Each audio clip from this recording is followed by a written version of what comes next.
का एक्सरसाइज 8.2 पढ़ेंगे, जिसके अंदर देखो प्रोडक्शन बताना है कि दो टर्म्स जो होती है उनका प्रोडक्ट क्या होता है। तो सबसे पहले देखो एक्सप्रेशंस में जो टर्म्स होती है उनको बोलते क्या है। जैसे अगर किसी की टर्म 1 होती है,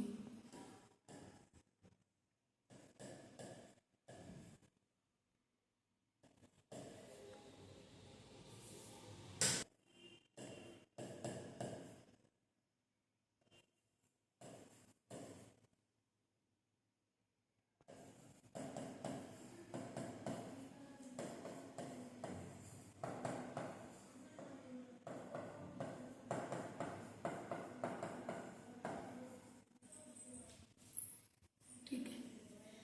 देखो अगर एक्सप्रेशन में अगर वन टर्म आ रही है तो इसे बोलते हैं मोनोमियल, ठीक है। अगर इसकी देखो इसमें टर्म कितनी 1 और 2, तो 2 टर्म आती है तो इसे बोलते हैं बाइनोमियल। इसमें भी 2 टर्म्स है तो ये क्या होगी, बाइनोमियल। क्योंकि आपके बुक में दिया हुआ है तो आपको ये पता होना चाहिए कि ये वर्ड जो है इसका मतलब क्या होता है।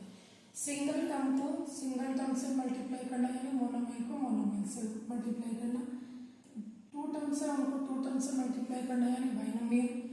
यहाँ भी 2 टर्म्स आती है। अगर किसी की 3 टर्म्स होती है तो उसे बोलते हैं trinomial.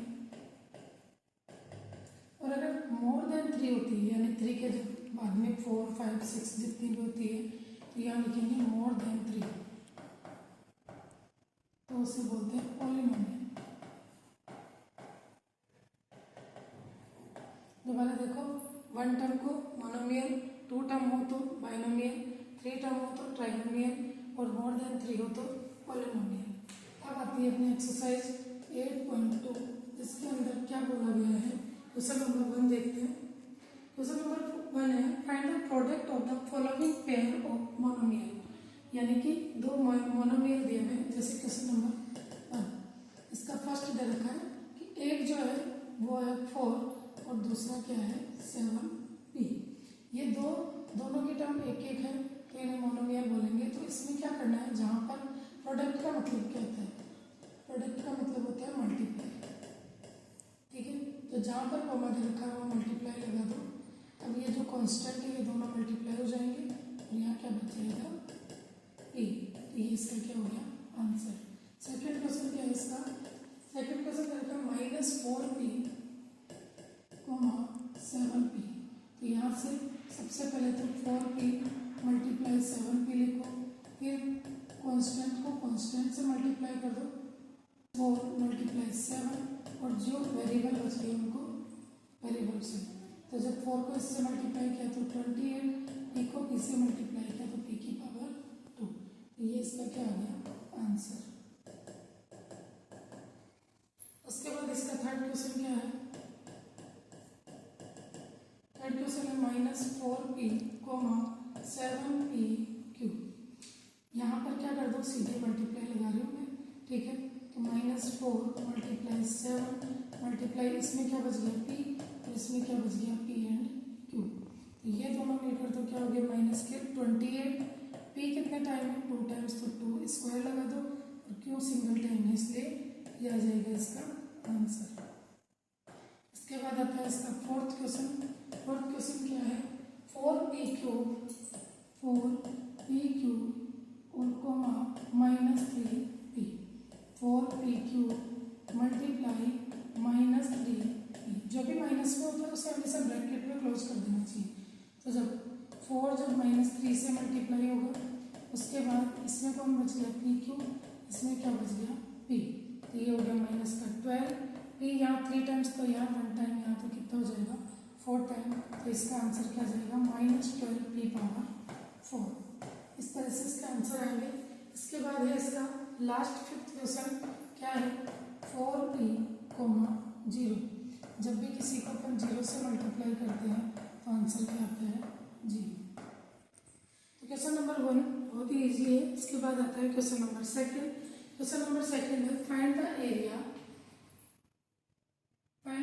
of rectangle with the following pair of monomers as their length and breadth। ठीक है, देखो ये रेक्टेंगल है, इसके अपने को ये L और B दे रखी है, और इसका एरिया फाइंड करना है। तो क्या करेंगे, क्वेश्चन नंबर 2 इसके अंदर फर्स्ट क्वेश्चन है। तो सबसे पहले तो क्वेश्चन को लिख लेते हैं P, Q। इसको अगर मैं L मानूं तो ये हो गया L इक्वल P और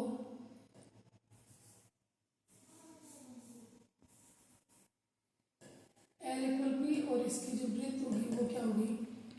तो यहाँ लिखेंगे एरिया ऑफ रेक्टेंगल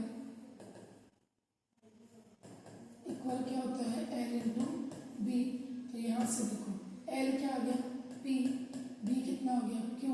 तो यह आ जाएगा P इंटू Q और ये इसका क्या हो जाएगा आंसर। इसके बाद सेकंड जो दे रखा है वो क्या दे रखा है 10m, 5n।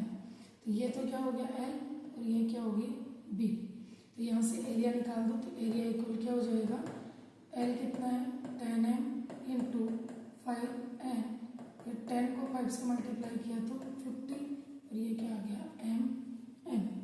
उसके बाद इसी का थर्ड क्वेश्चन देखो, इसका थर्ड पार्ट क्या दे रखा है 20x स्क्वायर 5y स्क्वायर। ये हो गया L और ये हो गया B।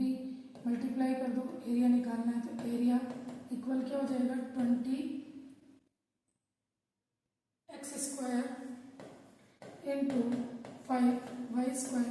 25 से मल्टीप्लाई हुआ तो 100, यहाँ बच गया x स्क्वायर, यहाँ क्या बच गया y स्क्वायर। यही क्या हो जाएगा इसका आंसर।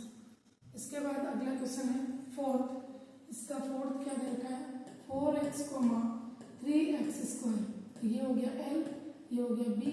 एरिया निकालेंगे तो एरिया इक्वल हो जाएगा 4x मल्टीप्लाई 3x स्क्वायर।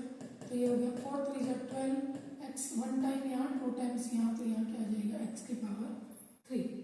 इसके बाद लास्ट है इसका 3mn, 4np। तो ये हो गया L और ये हो गया B। एरिया निकालेंगे तो क्या होगा 3mn मल्टीप्लाई 4np। यहाँ से 3 4 जा 12, m सिंगल टाइम है, m देखो 1 यहाँ तो n का स्क्वायर और p सिंगल टाइम है, तो ये इसका आंसर हो गया। तो ये भी क्वेश्चन बहुत ईजी था। उसके बाद आता है थर्ड क्वेश्चन। थर्ड क्वेश्चन क्या बोल रहा है देखो, complete the table of product. तो इसमें क्या करना है देखो, इसको इससे मल्टीप्लाई करेंगे तो जब ये और ये मल्टीप्लाई हुआ तो 2 2 जा 4 और दोनों x से तो ये हो गया। अब मुझे किसको करना है, इस 5x को किससे करना है 2x से। तो देखो जब माइनस का 5 2 से मल्टीप्लाई हुआ तो क्या हो गया माइनस का 10 और क्या हो गया x और y। इसी तरह से जब ये 3 2 से मल्टीप्लाई हुआ तो 6x स्क्वायर यहाँ है, 1x यहाँ है, तो ये क्या हो जाएगा x क्यूब। इसके बाद इसको 2 से मल्टीप्लाई किया तो 4 2 जा 8, 1x यहाँ 1x यहाँ, तो क्या आ जाएगा x स्क्वायर और y क्या आ गया सिंगल टाइम। उसके बाद 7 2 से मल्टीप्लाई हुआ तो 40, x स्क्वायर यहाँ 1x यहाँ, तो x की पावर क्यूब और यहाँ क्या आ जाएगा y। फिर इधर से 2 से मल्टीप्लाई हुआ तो 9 2 जा 18, माइनस का x 2 टाइम्स है तो x क्यूब और यहाँ y स्क्वायर सिंगल टाइम।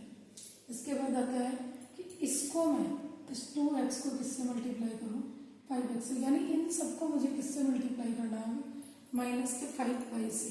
तो देखो जब 2 5 से मल्टीप्लाई हुआ तो माइनस का 10, इधर से x और इधर से y। ये माइनस का 5 इस माइनस के 5 से मल्टीप्लाई हुआ तो माइनस माइनस प्लस और क्या हो गया 25, यहाँ भी y यहाँ भी y, तो यहाँ क्या आ जाएगा y का स्क्वायर। इसका आंसर दे रखा है कि 5 और 3 मल्टीप्लाई हुए तो माइनस का 15, यहाँ x स्क्वायर का x स्क्वायर y का y। उसके बाद है ये माइनस का 4 इस माइनस 5 से मल्टीप्लाई हुआ तो प्लस का 20। अब देखो यहाँ x सिंगल टाइम है और y डबल टाइम। फिर ये माइनस का 5 7 से मल्टीप्लाई हुआ तो 35, x 2 टाइम्स और y भी 2 टाइम्स। फिर ये माइनस का 5 माइनस के 9 से मल्टीप्लाई हुआ तो 45 और ये x 2 टाइम्स और y 3 टाइम्स। ठीक है, तो इस तरह से इस टेबल को सोल्व करना है। अगर कोई प्रॉब्लम आती है तो कमेंट में लिख देना। इसके बाद नेक्स्ट क्वेश्चन देखो, बस इनको मल्टीप्लाई करके जैसे अपने फर्स्ट सेकंड क्वेश्चन करा सेम ऐसे ही। अगला क्वेश्चन क्या है, obtain the volume of rectangular box. ठीक है, एक रेक्टेंगुलर बॉक्स है जिसके वॉल्यूम निकालने अपने को with the following length breadth and height. Right, जिसकी ये क्या दे रखी है, देखो कोई बॉक्स है। अब रेक्टेंगुलर बॉक्स कैसा होता है, रेक्टेंगुलर बॉक्स की बात कर रहे हैं, इसका मतलब है कि ये क्यूबॉइड की बात कर रहे हैं।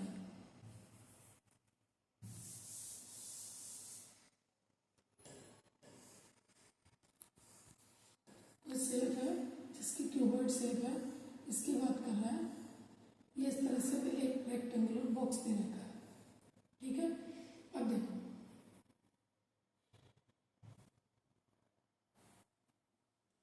इसके अंदर ये क्या बोल रहा है कि इसकी मुझे क्या सर्च करनी है, वॉल्यूम, और वॉल्यूम का फॉर्मूला, क्योंकि ये क्या बन रहा है, क्यूबॉइड, और क्यूबॉइड का जो वॉल्यूम का फॉर्मूला होता है वो होता है L into B into H.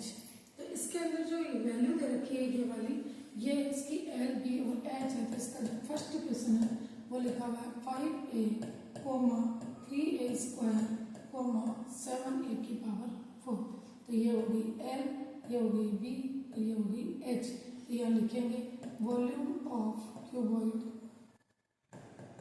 Equal होता है LBH। तो यहाँ से देखो L क्या है, 5a multiply 3a square multiply 7a power 4। 5, 3 और 7 को मल्टीप्लाई करेंगे तो 5 मल्टीप्लाई 3 मल्टीप्लाई 7, और यहाँ क्या आ जाएगा, a देखो 1 टाइम यहाँ, 2 टाइम यानी 3 और 4 7 टाइम होगी। तो जब इसको सॉल्व करेंगे तो आएगा 105 a की पावर 4, और ये इसका क्या हो जाएगा, a की पावर 7, ये इसका क्या हो जाएगा, आंसर। उसके बाद नेक्स्ट क्वेश्चन देखो, नेक्स्ट दे रखा है इसके अंदर सेकंड क्या दे रखा है, 2p, 4q, 8r। वॉल्यूम निकालेंगे तो क्या हो जाएगा, 2p multiply 4q multiply 8r। यहाँ से 2 मल्टीप्लाई 4 मल्टीप्लाई 8 मल्टीप्लाई p, इसका क्या बच गया q और इसका क्या बच गया r। जब इसको करेंगे तो 8 8 जब 64 p q r, ये इसकी वॉल्यूम आ गई। ये इसका क्या हो गया, आंसर। इसके बाद इसका थर्ड क्वेश्चन देखो, थर्ड में क्या दे रखा है, x y 2x square y 2xy square. ये फिर क्या हो गया, L, ये B और ये H, मल्टीप्लाई कर दो तो वॉल्यूम हो जाएगी xy multiply 2x square y multiply 2xy square. अब मैं इसको डायरेक्ट करेंगे, देखो 2 2 से 4, x कितने टाइम में, 1 2 3 4, x की पावर क्या हो जाएगी 4, y कितने टाइम में 1 2 और 2 टाइम्स या 3 और 4, तो y की पावर भी क्या हो जाएगी 4, और ये इसका क्या हो जाएगा, आंसर। उसके बाद है इसका फोर्थ क्वेश्चन, क्या दे रखा है, a, 2b, 3c। तो इसको डायरेक्ट वॉल्यूम इक्वल क्या जाएगा, a multiply 2b multiply 3c, तो 2 3 जा 6, और क्या बच गया यहाँ a b और c। तो ये इसका क्या आ गया, आंसर। इस तरह से इनको प्रोडक्ट अगर हम करते हैं तो ये एडिशन सब्ट्रैक्शन से भी इजी है, बस इतना ध्यान रखना कि कोई टर्म छूटे नहीं। उसके बाद नेक्स्ट क्वेश्चन आता है, obtain the product of, same question है बिल्कुल, बस इनको जहाँ पर कॉमा लग रहा है वहाँ क्या लगा देंगे, मल्टीप्लाई। तो क्वेश्चन नंबर 5 देखो, क्वेश्चन नंबर 5 का फर्स्ट क्वेश्चन है X Y Y Z Z X. तो यहाँ से लगा दो X Y multiply Y Z plus Z X. तो देखो एक्स कितनी बार है, 1 और 2 टाइम, तो एक्स का क्या लगा दिया स्क्वायर, वाई भी कितने टाइम है 2 टाइम्स, तो वाई का स्क्वायर और जेड का स्क्वायर, और इसको अपन अगर शॉर्ट फॉर्म में लिखेंगे तो ये आ जाएगा इन तीनों का ही स्क्वायर। आप अगर ये आंसर लिखते हो तो भी गलत नहीं है, ये लिखते हो तो फिर तो सही है। उसके बाद नेक्स्ट क्वेश्चन आता है इसका सेकंड क्वेश्चन क्या है, a minus A square A cube. क्या करो, जहाँ कोमा लगा हुआ है वहाँ पे क्या कर दो, मल्टीप्लाई, और यहाँ क्या कर दिया ए क्यूब। देखो इसमें ओनली 1 टाइम माइनस आ रहा है, इसलिए यहाँ क्या आ गया माइनस। अब ए कितनी बार आ रहा है, 3 4 5 6 टाइम आ रहा है, तो ए की पावर क्या आ जाएगी 6, और ये इसका क्या होगा, आंसर। उसके बाद आता है इसका थर्ड क्वेश्चन, क्या दे रखा है, 2 4y 8y square 16y cube. इनको क्या करना है, मल्टीप्लाई। तो और मल्टीप्लाई 8y² मल्टीप्लाई 16y³। तो देखो ये और ये हो गए 16 और 16 को मल्टीप्लाई किया तो 256 को फिर 4 से और मल्टीप्लाई कर दो तो 256 मल्टीप्लाई 4, यहाँ आ गया y और y 3 टाइम्स हो गया 1 2 3 और 3 6 टाइम, इसको मल्टीप्लाई किया तो ये आ गया 400 और 124 y⁴ ये इसका क्या आ गया आंसर। उसके बाद लास्ट इसके जो क्वेश्चन और है ये आ गया फोर्थ क्वेश्चन क्या दे रखा है a, 2b, 3c, 6abc। तो a multiply 2b multiply 3c multiply 6ab और c। सबसे पहले इसको मल्टीप्लाई किया तो 2 3 6 6 6 36। अब a कितनी बार आ रहा है देखो 1 और 2, b कितनी बार है 1 और 2 यानी b का स्क्वायर और c का भी स्क्वायर, ये इसका क्या हो जाएगा आंसर। इसके बाद आता है फिफ्थ, ये प्रॉब्लम लिखा है m, -mn, mnp। मल्टीप्लाई कर दो m multiply -mn multiply mnp। देखो m पहले तो माइनस बाहर निकालो क्योंकि 1 ही टाइम आ रहा है इसलिए। उसके बाद क्या करो m देखो 1 2 और 3 टाइम्स आ रहा है तो m की क्या पावर लग जाएगी 3। n 1 और 2 टाइम आ रहा है तो यहाँ क्या आ जाएगा n का स्क्वायर और p सिंगल टाइम आ रहा है तो p का क्या हो गया स्क्वायर। इस तरह से एक्सरसाइज 8.2 कंप्लीट होती है। नेक्स्ट एक्सरसाइज नेक्स्ट वीडियो में देखेंगे। Thank you.